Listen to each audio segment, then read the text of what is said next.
Chers fans du foot, bonjour et bienvenue sur le pas du foot. Dans ce numéro, nous allons commenter l'actualité du week-end, surtout les matchs des grands championnats. Nous allons commencer par la France avec l'Olympique de Marseille qui a ouvert le bal vendredi contre Nice. Une victoire méritée par l'Olympique de Marseille, le carton plein, on dirait aussi. Marseille a fait parler sa force offensive. Aubameyang et Mason Greenwood et aussi Pachos étaient bien dans la partie. Ils ont fait le show. Donc, la force de Marseille, c'est quoi? C'est la transition très rapide avec des joueurs techniquement bons tels que Mason Greenwood et des joueurs qui vont très vite avec de l'expérience. Je parlerai de Pierre-Emerick Aubameyang et puis un joueur puissant, un joueur solide comme Pachos, dont les trois par complémentarité font un très beau trio qui peut exister contre les équipes ou bien quand on leur offre les espaces. Donc, c'est ça. Et le joueur de ce match, c'était Mason Greenwood. C'est un joueur dont je peux rapidement brosser le profil. C'est un des joueurs les plus doués de sa génération. Malheureusement, il a un passé un peu flou avec les histoires de couple et un peu malheureusement pour lui. Et sinon, le fait d'être venu en Ligue 1 lui a permis de renaître dans le football, car il était en perdition et rien ne lui souriait, il était rejeté et je crois qu'il ne regrette pas puisque à Marseille, il a atteint le sommet, il est actuellement le meilleur buteur. Donc c'est un joueur techniquement bon, sa force c'est aussi sa vitesse, donc il n'est pas mal. Et puis la capacité de pouvoir tenir le ballon, je veux dire le tempo dribbling, c'est aussi l'une de ses grandes forces. Et puis la finition devant les buts, le fait d'être capable de tirer avec les deux pieds lui donne la possibilité d'être imprévisible devant les goals. Donc c'est ça sa force et aussi la confiance des coachs, la confiance des coéquipiers et il profite de ça pour survoler les débats ou bien pour s'épanouir à Marseille. Donc, Marseille, qu'attendre de ce Marseille en Europe? Marseille a son style de jeu. Marseille mise tellement sur les attaques rapides. Comme j'ai déjà dit, ils ont de la qualité devant, la puissance physique, l'expérience, la technique. Et pour la Ligue des Champions, je ne crois pas que ça soit tellement suffisant pour Marseille puisque j'ai parlé des je veux dire, la faiblesse de Marseille, c'est le manque de jeu aérien de ces trois attaquants. C'est une des lacunes, car ils peuvent juste aller vite balle au pied ou bien aller vite dans les espaces. Mais si l'adversaire tel que les Anglais qui vont jouer contre eux, je crois Newcastle, ce sont des gars physiquement prêts, ce sont des gars qui ont aussi du gabarit. Je veux dire, l'équipe a quand même une ossature avec plein de joueurs de grande taille, plein de joueurs physiquement prêts. Donc, ça risque d'être difficile pour Marseille qui va sûrement devoir miser une fois de plus sur les attaques rapides. L'attaque placée, ce n'est pas tellement leur chose.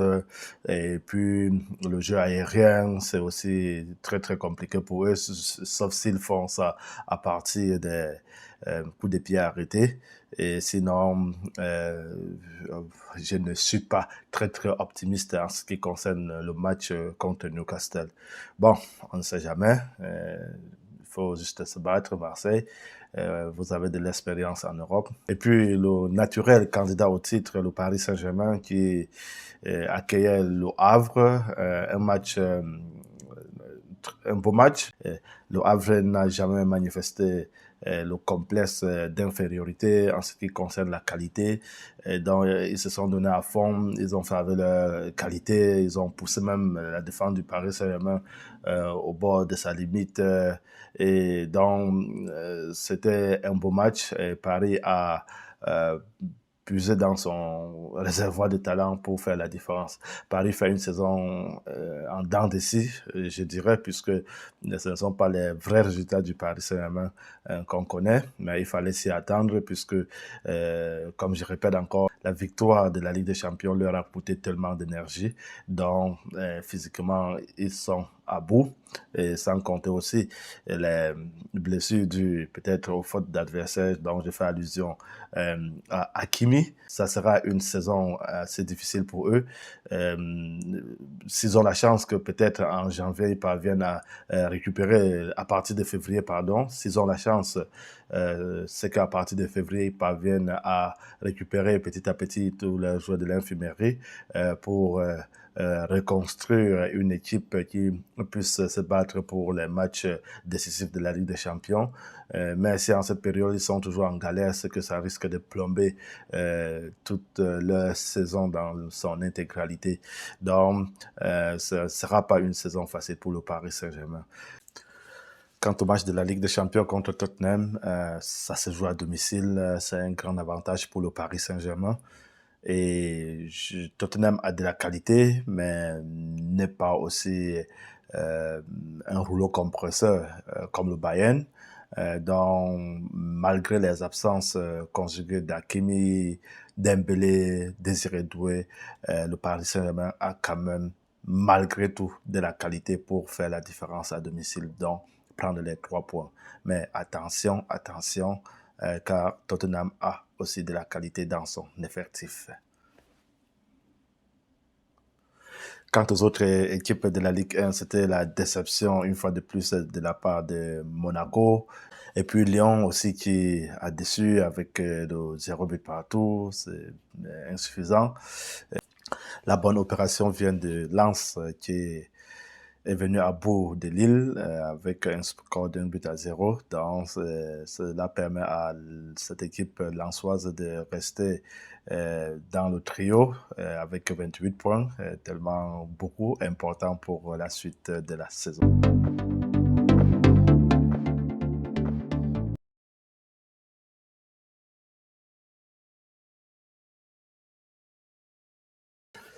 Maintenant, venons en Allemagne, dans la Bundesliga avec le Grand Bayern qui piétine, qui marche sur la Bundesliga, qui n'a pas de concurrent et a d'ailleurs manifesté cette puissance ce week-end en renversant Freiburg après avoir été mené 2 buts à 0. Ils ont pu gagner le match 6 buts à 2. Vraiment, quelle puissance, quelle démonstration de force. Le Bayern avec Marc Olise qui brille en Bundesliga, qui fait vraiment des merveilles.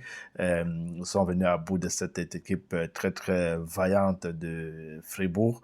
Et à noter la performance de Olise qui sort du match avec dans étant impliqué dans 5 buts.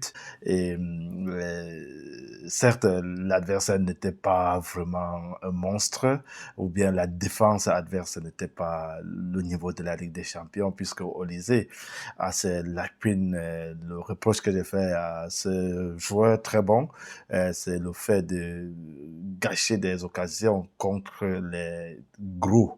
Donc, quand le match est important, Olise peut bien faire un peu sa galerie, donc c'est petit gris-gris, mais au moment de la finition, il pêche presque toujours et ça coûte très très cher au Bayern.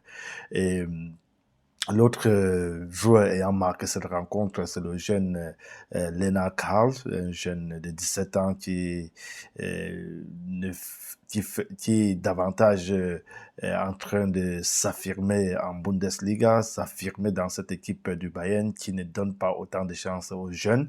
Et il a été l'auteur du premier but, il a fait aussi une passe décisive et je vois en ce jeune le joueur sur lequel le Bayern devra miser dans l'avenir, puisqu'il a vraiment des qualités d'une autre planète.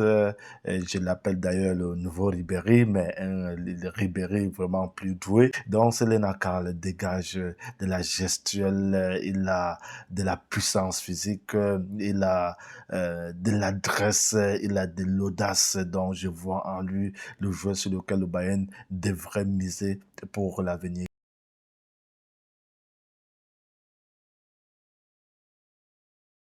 Donc, cette équipe du Bayern a vraiment de la force de frappe, mais est limitée dans la finition au cours des grands matchs. L'absence de Luis Diaz à Arsenal risque de nous faire revoir l'ancien Bayern, donc un Bayern qui peut bien faire, bien, je veux dire, avoir de bonnes occasions offensives, mais ne pas parvenir à marquer le but. Ça, c'est le grand problème. Bon. Alors, chers fans du foot, si vous avez aimé l'analyse, si vous avez aimé la vidéo, il faut la liker, surtout vous abonner. Je vous souhaite une bonne et excellente journée et à très bientôt. Bye bye.